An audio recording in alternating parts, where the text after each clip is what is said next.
Crypto trade से profit हुआ है? तो आईटीआर में इसे छुपाना भूलकर भी मत सोचिए। इनकम टैक्स डिपार्टमेंट ने आपके लिए खास स्केड्यूल वीडीए बनाया है, जहां हर क्रिप्टो ट्रांजैक्शन रिपोर्ट करना जरूरी है।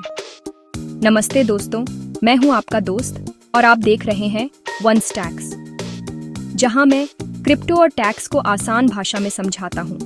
आज मैं आपको बताऊंगा कि आईटीआर फाइलिंग करते वक्त क्रिप्टो के गेन्स को स्केड्यूल वीडीए में सही तरीके से कैसे भरना है। सबसे पहले स्केड्यूल वीडीए क्या है? आईटीआर में अब वर्चुअल डिजिटल एसेट्स यानी क्रिप्टो और एनएफटी के लिए नया सेक्शन है, schedule VDA.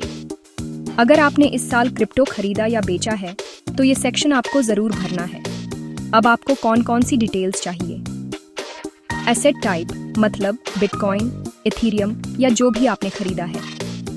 Date of acquisition और डेट ऑफ सेल, कब खरीदा कब बेचा। सेल प्राइस और कॉस्ट ऑफ एक्विजिशन, कितने में बेचा और खरीदा। नेट इनकम यानी प्रॉफिट या loss. Tax rate 30% flat tax लगेगा सेक्शन 815 बीबीएच के हिसाब से, और 8% टीडीएस भी कटेगा हर ट्रांजैक्शन पर। एक और इम्पॉर्टेंट पॉइंट, लॉस को आप किसी और इनकम से सेट ऑफ नहीं कर सकते। मतलब क्रिप्टो लॉस को सैलरी या किसी और प्रॉफिट से एडजस्ट नहीं कर पाएंगे। चलो एग्जाम्पल से समझते हैं।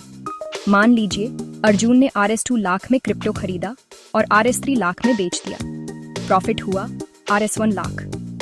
आईटीआर में अर्जुन को स्केड्यूल वीडीए सेक्शन में ये सारी डिटेल्स भरनी होंगी। कौन सा कॉइन था, कब खरीदा, कब बेचा, कितने में खरीदा और बेचा, और नेट प्रॉफिट कितना है। जैसे ही वो ये डिटेल्स डालेगा, टैक्स ऑटो कैलकुलेट हो जाएगा। अगर अर्जुन ने ये डिटेल्स नहीं भरी तो इनकम टैक्स डिपार्टमेंट उसके क्रिप्टो ट्रांजैक्शंस ट्रैक कर सकता है, फिर पेनल्टी भी लग सकती है। लेकिन सही तरीके से रिपोर्ट करने पर सारा टैक्स क्लियर रहेगा और फ्यूचर में कोई नोटिस या परेशानी नहीं आएगी। तो याद रखिए, क्रिप्टो फाइलिंग में छोटी सी गलती आपको नोटिस या पेनल्टी दिला सकती है। इसलिए क्रिप्टो गेन्स को सही तरह से स्केड्यूल वीडीए में भरें, और वंस टैक्स आपकी मदद करता है सही फाइलिंग करने में। डिटेल्स डिस्क्रिप्शन में देखिए। क्रिप्टो मार्केट में लीगल और ट्रांसपेरेंट रहना ही स्मार्ट ट्रेडिंग है। टैक्स रूल्स को फॉलो करें, सेफ रहें और प्रॉफिट एंजॉय करें। वीडियो अच्छा लगा हो तो लाइक करें, शेयर करें और सब्सक्राइब करें वंस टैक्स को।